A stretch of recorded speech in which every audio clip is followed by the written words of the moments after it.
I tell you what, that is a massive 50-50 there. Win this and the counter's on. F the feds, I'm going for it. Whoever's involved in this, stop it. Just so you know, yeah, I didn't, like, physically mean actually fuck the feds. You're arrested. Man, come on, this seems a little bit too far. I hereby sentence you to 5 years in prison. Yeah, look, realistically, on appeal, we could probably get that down to 3. Yeah, alright, whatever. I'll be the judge of that. Impersonating a judge? Make it 10. And I really gotta stop with these phrases all the time.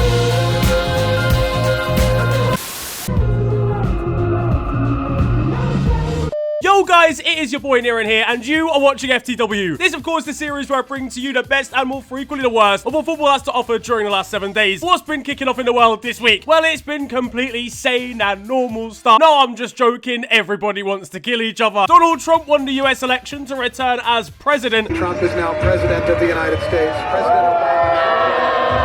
Bro's got a clean sheet record when he's going up against women. Like him and his wife each night, given how close him and Elon Musk were during the course of the campaign. A tough loss not only for Kamala Harris's American fans, but also all of the countries that she's claimed to come from. Overall, a criminal eventuality, really, this election. Fitting, to be honest with you, considering he is, after all, a convicted felon. One thing that I learned about the other parties, though, in America is the Green Party is represented by a yellow circle, and that really sums up America overall. That's my political analysis. Meanwhile, senile Joe Biden was watching a rerun of the 2020 election at home, thinking he'd won. Potentially the worst part of all of this, James Corden said he'd come back to the UK if Donald won. Immediately, lads, we're getting him out of here. He's going to Rwanda. The results are in at Manchester City as well, and Pep Guardiola's a fraud. No hair will ever grow on his head again. Ruben Amorim's parting gift to sporting fans was to absolutely spank City and Guardiola in a 4-1 Champions League win. The Portuguese boss, of course, is on his way to Old Trafford, and with this result leaves United fans throbbing in Morse code. United themselves retweeted the fact that they were getting Amorim in as manager after the victory in the Champions League. It's a shithousery award for the Red Devils admin. Meanwhile, United supporters getting ahead of themselves a little bit already. Second half of the season, we're doing a title charge. Yeah. To be honest, I wouldn't even be surprised. Pep Guardiola's such a weirdo. He's probably sacrificed himself just to wrongfully gas up United fans. Will Ruben know he's going to need some confidence when he arrives and sees Joshua Zirkzee instead of Victor Gyokores? Del Clasico was won here by Victor, a match between two robot strikers, and he absolutely dunked on Erling in this one.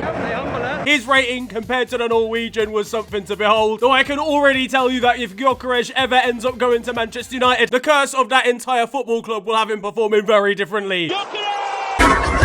Man City have now lost 3 times back-to-back. The first time this has ever happened in the Pep Guardiola era. Meanwhile, Noel Gallagher was up in the gantry on TNT Sports. I imagine probably to call out his brother Liam after a disagreement at a recording session. Can't wait for Liam to get his own back on the next set of Champions League coverage. So you look like a dickhead. Right, look, taking pictures of me, man. You look like a dickhead. Going into the match, though, and Ruben Amorim was doing his usual press conference, speaking to Portuguese journalists, only for one English journalist to decide that now was the time for him to start speaking in English, because for some reason he owes it to Manchester United fans to do that, even though he hasn't taken over yet. Can we have one answer in English for all people who are going to be watching this game, interested in Manchester City, in Sporting and in Manchester United? In English, please. Sorry, I cannot speak in English now. Why? They will miss me in Portuguese, so I have to speak Portuguese. They've had about 25 minutes in Portuguese. Battering the English champions? Yeah, how about that for speaking English, mate? Surely at least we'd see some fireworks at the Bernabeu, though. A week in which we'd see one of the best attackers in world football ready to do more damage. Unfortunately, Antoine Semenyo wasn't available, so Vinny Jr. will have to do. Yeah, in Europe, and Real were also deciding that progressing in the Champions League was overrated, as they lost 3-1 to AC Milan. I was ready for El Offside Trapico here, given Alvaro Morata and Kylian Mbappe were involved in the same game. The linesman's arm at the end of this football match going to be looking very different indeed. The VAR officials, they'd need a lifetime achievement award just for getting through 90 minutes. And then obviously I was like, hey, yo, you can't put it in there. How am I offside already? I ain't even got into the game yet. The linesman's flag is up. It is not going to count. Lads, how are you even both offside in the same passage of play? You don't even play for the same team. Kylian Mbappe's even been left out of France's team for the next set of Nations League games. The guy's even offside when it comes to their international squad. Going into the match, there was word that Vinny Jr. was after revenge, having been snubbed for the Ballon d'Or award, Milan must have been left confused as to why they were going to feel his wrath. Why did they get picked up? But in the end, Alvaro Morata would actually get himself a goal versus his former club, and all Vini Jr. was getting revenge on was his Brazilian heritage by disgracing it again. Stop doing rainbow flicks. You cannot do them. Settle for 3-star skill moves, do a roulette, and leave us alone. Kylian Mbappe and Vini Jr. in a match versus in training is a very different prospect indeed. There was nowhere near enough attacking output from them in this game, but even less so when it came to defensive tracking back, as Kylian Mbappe was left bemused by Carlo Ancelotti's request. What am I supposed to do? Am I supposed to chase after them? Kylian apparently wants to play at left wing. He's fed up of playing down the middle. Well, why did you go to Real Madrid, who have Vini Jr. as an established left winger? Use your mind, brother. Lucas Vazquez wasn't having any of it when it came to the lack of effort of his attacking teammates. Defensively, they were bad, but attacking-wise, they were too. He would know defensively after being absolutely rinsed by Rafael Leao over on Insta. Yeah, the guy's still smiling. It's a violation. Meanwhile, Emerson Royal was given a standing ovation at the Bernabeu. This might be one of the worst moments in Real Madrid history, perhaps only beaten by them being called out by San Marino, who have noticed how many goals they've been conceding at the Bernabeu recently and decided to offer them out for a game. Antonio Rudiger was offering Fikayo Tomori out for a bout of UFC. Meanwhile, for Carlo Ancelotti, and the pressure might be starting to tell, this brother raised the wrong eyebrow. Zinedine Zidane was seen leaving the stadium, of course, former Real Madrid manager. Carlo will be trying to escape the Bernabeu when Zinedine comes knocking for the job. But Milan know, and what a result for them. A week of 2 great results if you're Christian Pulisic, who voted for Donald Trump in the US election. He's been more effective on the right wing here than he ever was at Chelsea. Meanwhile, back at Real Madrid, troublesome times with the run of form they've been on after their heavy El Clasico defeat. And according to Fede Valverde's wife, the reason's pretty clear. Stop playing him as a winger, play him at central midfield. Carlo Ancelotti won't be too pleased seeing this input. So I'm thinking, wallahi, yani, do I headbutt you first or do I headbutt your husband? And things aren't much better down on the training ground either, as Antonio Rudiger attempted to murder Kylian Mbappe. Florentino Perez will be punishing Rudiger when the German rearranges his star man's shin. Now, of course, this is a Champions League week, and that means it's a chance for PSG to single-handedly lower the population of Paris with a depressing display. We call Liga a farmers league, yeah, but it's PSG that have got the combine harvesters. Lille, Monaco and Brest are all doing well in the group. Meanwhile, PSG are sending themselves back to the hood after losing to a last-gasp Angel Correa goal versus Atletico Madrid. PSG supporters put in a better display than their players did, with a Palestine tifo in honour of the tens of thousands that have been killed in the nation. Meanwhile, Clement Longley was being a war criminal as well, proving once again he is a one-man money laundering machine, before Atletico Madrid came back to win with 28% possession. Gianluigi Donnarumma will have been charged with possession of Class A drugs after this performance. At Barcelona, and Pau Kubasi was caught in possession of a boot to his jaw after a nasty head collision against Red Star Belgrade. He was left with stitches on his chin before Barca tweeted out just simply, "I'm okay." Are we sure, lads? Look at this kid's face. Hansi Flick has logged into the account to keep the La Masia sweatshop open. This kid, by the way, is in his 2nd year of school. He goes to training and goes back to school to study from 3 p.m. till 8 p.m. And I hope for Barcelona's sake he's studying economics. If he goes into school looking like this, by the way, the school nurse still only giving him blue paper towels, I'm not gonna lie. They did still grab a comfortable victory, now holding a goal difference this season like Baltazar's body count. But they've now caught their opponents offside 99 times in their various 15 games this season. These lot, though, they're one Michael Oliver drawn line away from sacking a tactic off completely. Now, next up, never underestimate Arsenal's power to make their fans' days worse.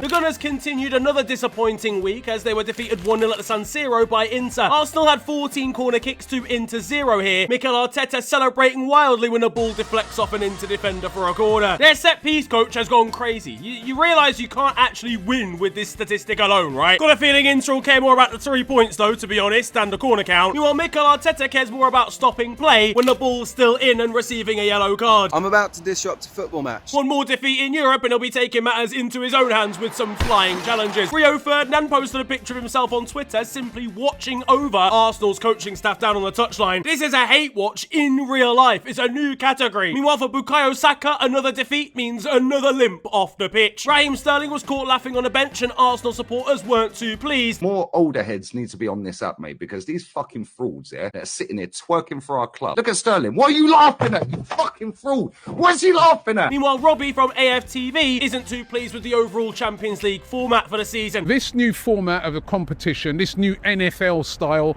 NBA style, because that's what it is. This is crap. Why can't we play Inter Milan now back at the Emirates? Well, we have a home fixture. We have home fixtures as Hear well. Hear me out now. Wouldn't everybody here after tonight want to play them back at the Emirates now to say, right, you beat us 1-0 here, but let's get you back and see what's thing. But PSG would want to feel that when they played us. Now, whilst, you know, there's maybe some reasons to not be happy with the Champions League, I don't think it's because of what he said here. It actually gives smaller teams a genuine chance, not only to compete against each other and actually pick up a few points every now and again. You got teams like Brest who are in their first ever season up towards the top of the table. At the end of the day, you've still got to play the same amount of hard, medium, or easy games. I mentioned Brest though, Mika Richards, a little bit distracted when they came up in conversation for CBS. Brest, just let's forget about it. I actually don't.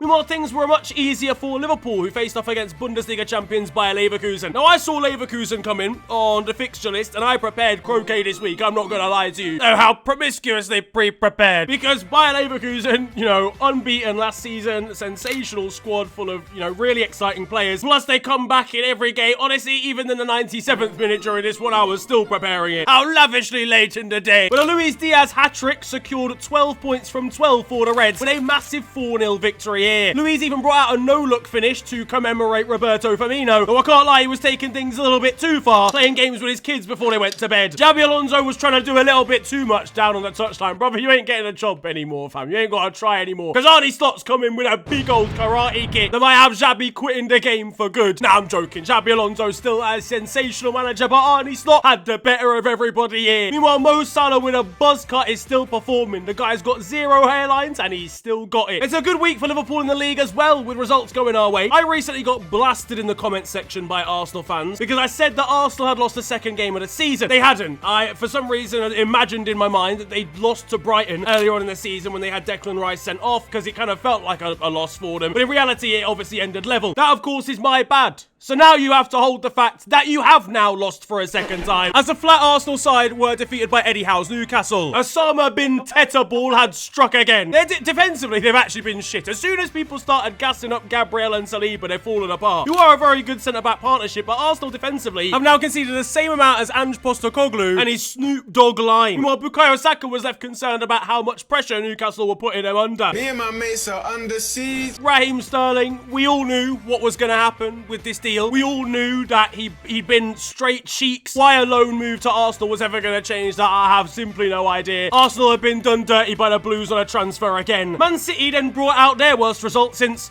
well, their last one. It can't go on like this, can it? It can. As they were defeated at the Vitality Stadium by an informed Bournemouth side. The Cherries have now beaten Arsenal and Pep Guardiola's men recently, with Iraola really making an impact on the league at this point. I've said it before, I'll say it again. Man City without Rodri and their team are completely useless. And in the final third here, they weren't much better, certainly before going 2 goals down anyway. These lot have been defeated by the woke agenda. Barclays football shouldn't involve Bournemouth, but here we are. Back in my day in the Barclays and... Wait, what day even is it? Well, in a run of form likely to outlive Clements here, Erling Haaland's been taking inspiration from his 90% namesake Højlund by going on strike from scoring goals. He's downloaded a new emotion recently, a lack of confidence. Something maybe Kyle Walker should download as well for the good of his team, so that he can volunteer to be dropped by Man City, a man who's definitely been frustrating some Man City fans recently, despite his flashes of brilliance. Or just flashes, if he's in a bar past midnight. Chelsea United played out one of the games of all time, a 1-1 draw here as the points were shared. Olivia Rodrigo arrived at Old Trafford before the game, and it's always great to see a Ballon d'Or winner in the Premier League. Real Madrid fans will have been left fuming seeing her appear on TV on Sky Sports. Fucking hell, you Joshua Zirkzee is a stinker. He was good for Bologna, a slower league, maybe where pace isn't quite as important, and maybe being this sort of 9.5 is a bit more acceptable, but genuinely the man is a GTA loading screen. He can't move at all. He posted a pic on Insta of him looking speedy. Brother, this man has got no shame. He must have been wearing Crocs in the picture because he was moving nowhere. He is a false striker, because when presented with any opportunity, it's not going in the back of the net. But at least changes round the corner for United. Not great news if you're Anthony on the way home from the game, knowing that you're going to get sold by a different manager. But that won't have helped with United fans' mood, given the chance they had to win the game late on had Alejandro Garnacho discovered the X button. Man said surviving Garnacho, you know. This is crazy. All you've got to do is play the ball in. The guy, that's the one frustrating thing about him. He took his thoughts over to Insta with a post, a bit of a cryptic one, saying, making it personal. It's not personal, brother. Just pass the ball when you need to. Manuel Ugarte was completely distracted, getting zesty in midfield while Chelsea were playing around him, though Lisandro Martinez wasn't taking the passive approach on Cole Palmer. The guy's recreated Rudiger. Fam, this guy's gonna decapitate a whole knee soon. He does it far too frequently and gets away with it. United's penalty, and Casemiro and Onana were praying down on the halfway line. Imagine Robert Sanchez saves this though and Chelsea counter. Actually, no, that would require Robert Sanchez to genuinely be good. I'm not gonna lie, Blues fans, yeah, their patience is gonna be running thin when they see Robert on the team bus after their game. Cole Palmer struggled again here this season in a big game, and he firmly did not look his usual self. Man, bond the bacon, man. But he has scored lots of goals this season, and his teammate Enzo Fernandez completed his own perfect hat-trick this week, being a racist, drink driving, and then leaving his long-term partner so he can claw. Yeah, man, this guy's list of felonies since the start of the season is crazy. All he's got to do is be a deadbeat dad, and oh no, he's achieving that as well. It's not been much of a better week, though, for Liverpool centre-back Jarell Quansah, who had DMs of him messaging Astrid Wet leaked onto Twitter this week. Him and Trent are going nude for nude, Bryce. I don't know what is going on over there. Nicholas Jackson will be getting aggressive with the young centre-back when Liverpool face Chelsea. This guy's got to be stopped, bro. At this rate, I'm thinking he might have been an extra in the back of the Lily Phillips video. He puts the ball into Ballon d'Or, and his balls have been in other places too at this rate. One of the messages was him being confused about the use of touche in a message, and he can't speak French. Well, Jarell, you'll be saying au revoir to your PR manager after last month's stunt as well. It's been a better week for Nottingham Forest, though, who are absolutely slapping it in the league, third in the Premier League table. What the hell are these lot doing here? A week of Epstein Island goers, honestly. First Donald Trump, now Callum Hudson-Odoi. Meanwhile, up front, and Chris has been serving out his wood to everybody. A lump of pure man up front, banging in goals. This is Barkley's heritage, and so is Ola Aina drinking Ribena in his post-match interview. Is that music all for you in there? Because what a strike. I didn't know you had that in your locker. Yeah, but sometimes it comes out, you know what I mean? I was knackered anyway, so I just thought I might as well hit it. Fulham left it late to defeat rivals Brentford, with Harry Wilson scoring 2 goals in the 90th minute. Alex Iwobi was inducting him as an honorary Nigerian. Fulham players decided to celebrate with a random fan who ran on for the second, and Dimitar Berbatov, well, he had his own unique way of describing scenes like that. This is type of games where, you know, after the game, babies are made, guys. As Southampton versus Everton, Toffees fans were left disappointed at one stage after a goal was disallowed for VAR, but that gives Southampton the perfect opportunity to tweet this out. Meanwhile, Aaron Ramsdale was getting involved in the shithousery as well, looking back with this face towards Everton striker Neto. At Ipswich, Calvin Phillips was sent off versus Leicester. Get this man into clearing. Genuinely, I don't want to see him on a football pitch. And I feel so bad. Go into accounting or something, I beg. Meanwhile, former Chelsea man Eden Hazard was not too pleased with his barber after pulling this Tottenham-related stunt on him this week. Back in the Champions League, though, and there was crazy scenes at Aston Villa, who were defeated by Club Brugge after Emiliano Martinez took a goal kick, passing it short to Tyrone Mings, who didn't realise the goal kick had been taken, only to pick it up and give a penalty away for handball. Villa were playing a different game entirely when Morgan Rogers went forward on the attack. Unai Emery's reaction to the situation was priceless, but it didn't stop Aston Villa fans from calling Jack Grealish at full time in Belgium. I don't know how he ended up on a FaceTime to all of them, but it's sensational stuff, really. Celtic stunned RB Leipzig with a 3-1 victory against the Bundesliga leaders, with Kuhn grabbing a brace. Hey, what did you just call me? No, it's his name. He's German. If I'm Celtic, by the way, I'm pouring up a nice Monster Guinness Gonster combination after defeating Red Bull here. A bad day at the office for the Zig. Hey, what did you just call me? No, again, I mean, at Borussia Dortmund, Serhu Girassi was kept on side by Emmanuel Iwu's Bunda. Is that Raheem Sterling? This guy's been saved by a Batty. And at Red Bull Salzburg, shout out to their defender Kamil Piotrowski with a double clearance off the line to help them secure victory. Now at Al Hilal, and Neymar's taking a break from knee injuries to injure his hamstring instead. A setback that will see him sidelined for 4 to 6 weeks, and Al Hilal are now thinking of terminating his contract due to the lack of game time he's been able to provide. Costing even too much for the Saudi government means that questions really need to be asked. At least Ronaldo's out there contributing. To NSPCC call-outs, yes, but it's still... But from hamstrings to banjo strings now, and Neymar is back at it again. Off the pitch, not quite as professional, sliding into 2 volleyball-playing twins' DMs at the same time. A 2-for-1 deal on Gyal is absolutely ridiculous. But then again, this is Neymar we're talking about. That probably only constitutes to 20% of the members of that family that he slid the DMs of this week. Now, in Spain, and Lamine Yamal was pictured with Wojciech Szczesny's son, clearly a big big fan of the Barca winger. They're actually both in the same year, doing my maths homework together, for fuck's sake. And Osasuna and a fan travelled by bus hours and hours to go and see his team play, only for the game to be postponed. So the players actually organised to see him, and Brian Zaragoza even gave his shirt to the youngster. At Espanyol now, and we've got a very close VAR, and when we inspect the culprit, I think I know what might have actually been offside here. Now, speaking of shirts, and there's been devastating scenes going on in Valencia. Flash floods that have caused massive amounts of damage and have tragically claimed victims as well. My thoughts are with everybody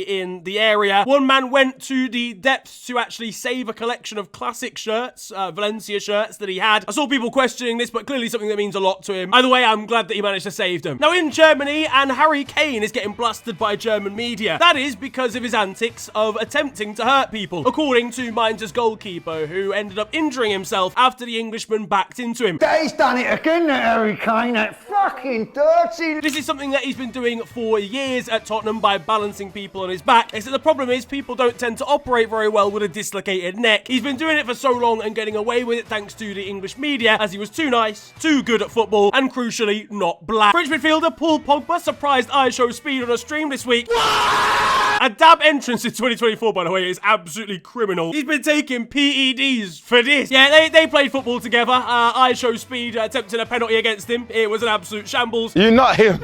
You're not that guy. You're not him. I am Ronaldo.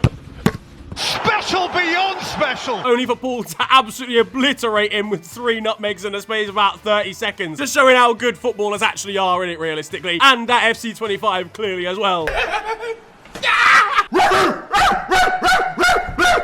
It's been a big week for those that should be in jail. There's plenty of those at Marseille. But it was Neil Maupay who was able to get a goal in the last laugh after an opponent's defender's pre-game comments taken to Twitter, as he usually does. Over in Italy, and Napoli faced off against Atalanta. In the hopes of lowering the amount of fans that would turn up to support them, they banned Lombardi postcodes, or people with them, from attending, meaning only one supporter was able to turn up, and that was a Scotsman, there to see Scott McTominay and Billy Gilmore. Promising centre-back Giorgio Scalvini is back in training after an ACL injury that kept him out of the Euros. He's recovered in 4 months. How many steroids did they give to this kid? I still haven't even healed from mine 10 years ago. On Sky Italia now, and someone had written Lazio murder on a table that was shown on TV. I don't know how that got past them. Meanwhile, over at their rivals Roma, and we've got an image here and a goal that's got about 3 VAR checks in one. Meanwhile, Mario Balotelli returned to Serie A for the first time in over 1,700 days, making his debut for Genoa as a substitute and getting a yellow card 4 minutes later. Yep, he's truly back. Now that it's time for your goals of the week, we've got yet more beauties for you. Starting over in Belgium, where former wonder kid Casper Dolberg has pulled out a disgusting nutmeg to then absolutely blast home a screamer from about 25-30 yards out. A very unique goal comes next up, potentially one of the most unique I've ever seen. As late on, a goalkeeper has gone forward for a corner, the ball is looping around. Not only have we got a scissor kick, we've got a scissor kick lying down on the ground, and a scissor kick lying down on the ground scored by that goalkeeper. That is absolutely disgraceful stuff. But finally, over in American college soccer, and in a game between Stanford and Notre Dame, think about this midfielder with just a few seconds left on the clock, who picks up the ball on the halfway line and wins it for his side from the centre circle, straight from kickoff. That is absolutely outrageous. Hello all, and welcome to The Beautiful Game, the segment where we take a look at the poetic and brilliant side of the game that we love. We are back by popular demand for yet more glorious beauty. En Brasil están pensando en Diogo.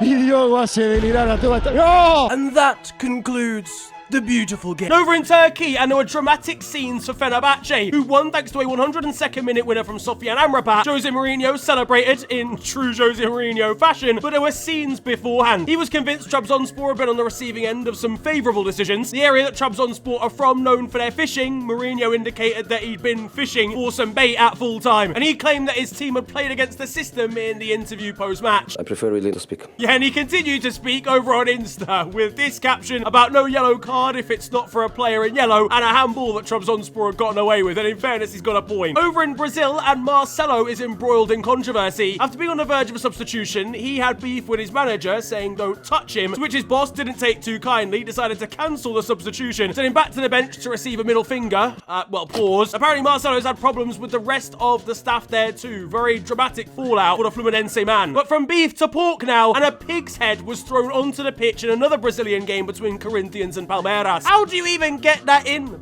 Brother, if I did so much as think about bringing a plastic straw into a ground in England, I'm getting kicked out for it. Brazilian fans are absolutely mental. And on the theme of that beautiful South American nation, David Luiz is still playing football out there. He came up against Cruzeiro and managed to blast this free kick through the wall. I mean, it's less of a wall, more of a low hedge, if we're being real. Meanwhile, what a turnaround it's been for Botafogo, who were relegated 3 years ago. Their fans are now loving life, top of the league, and now qualifying for a Libertadores final. Meanwhile, at Argentina, and emotions are high there too, at Racing Club, who have also qualified for an international competition final. Unbelievable stuff from them. In Portugal, and we've got some wholesome stuff, some fair play at Porto, as Pepe has been played through. It looks like the defender has got the better of him, only to go down with what looks like a knee injury. Pepe stops the play instead of squaring it for an easy goal. In America, Inter Miami are somehow still in the MLS Cup due to a weird rule that sees them face a third leg. Honestly, they've just given Lionel Messi an extra game to try and prove himself. Meanwhile, Hector Herrera was sent off for spitting at a referee. He left the club immediately, proving to be the first victim of Donald Trump's Mexican deportation. In the Netherlands now, and I'm not really sure what's going on, but this Eredivisie fans brought a toothbrush to the game and is getting pretty leery with it. Meanwhile, in the Women's A-League, and we might want to give an assist here to the weather, because this strike towards goal has been heavily assisted in ending up in the back of the net by the wind. El balón se pierde por un costado lateral ofensivo.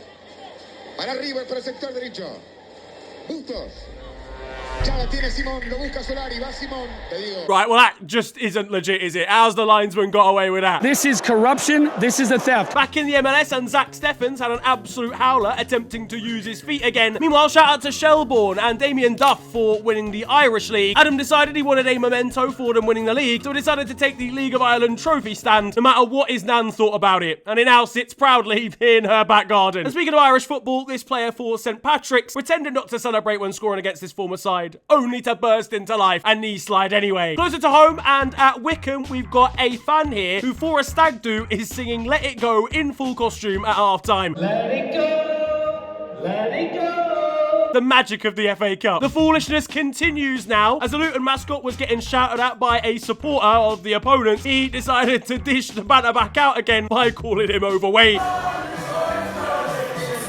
The aggression continues down in the Football League as Walsall called out Thogden after defeating Bolton in the league. Meanwhile, there might be some aggression towards Bristol City players after their forward Hyakawa got away with this handball, basically punching it out of the keeper's hands. In his home nation of Japan now, and they're not letting a little bit of rain get in the way of a university match. Just call it off, guys. That's a fucking slip and slide. But in Malawi, and we've got a contender for one of the worst goalkeeping displays I've seen in a while. Punching the ball into his own net for an equaliser, and then a goal to win the game for his opponents later on that might have actually gone through the net, or it might have gone wide and been given anyway, a phantom goal. Not really sure what's going on. Speaking of suspect goals though, and the Swedish FA are conducting an investigation for a steaming hot dish of match fixing allegations after a team conceded 3 own goals in one game, and the one that I've got here is outrageous. Yeah, whatever crimes they're getting told they did them. On a construction site somewhere on Earth, and somebody needs to sign these lot up immediately. Big builder freestylers, that's insane stuff. Next up, we've got the GOAT of substitutions as Mustafa Messi is replaced by Ahmed Messi. Wonder who's been an influence in that household. In New Zealand, they might need a little bit more influencing when it comes to playing out from the back. In Bulgaria, there's the curious case of Botev Plovdiv, whose last 11 top flight games have all ended 1-0. And the curious case of Arkadag of Turkmenistan is finally over, as they lost their first game as a football club to Al Arabi. Yep, the side owned by a former dictator who have definitely been doing some match fixing of their own have finally lost, and I won't be surprised when that referee suddenly vanishes out of nowhere.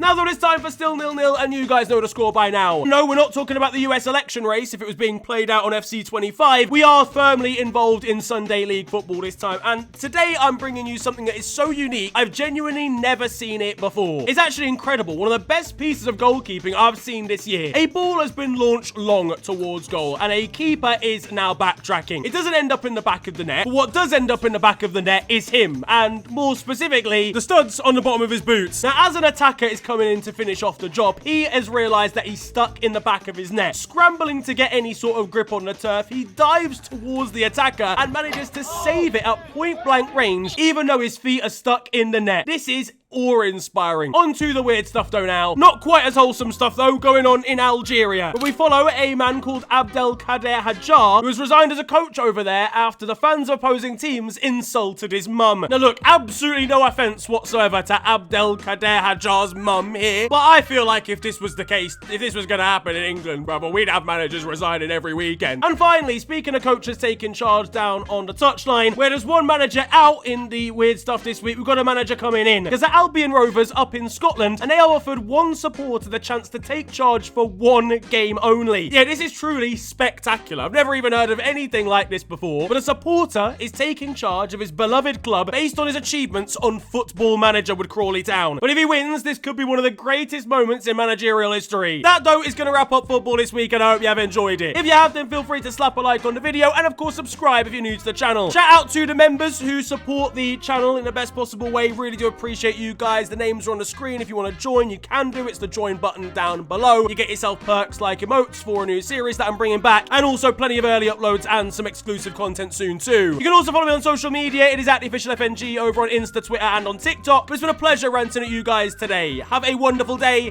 enjoy yourselves, and goodbye.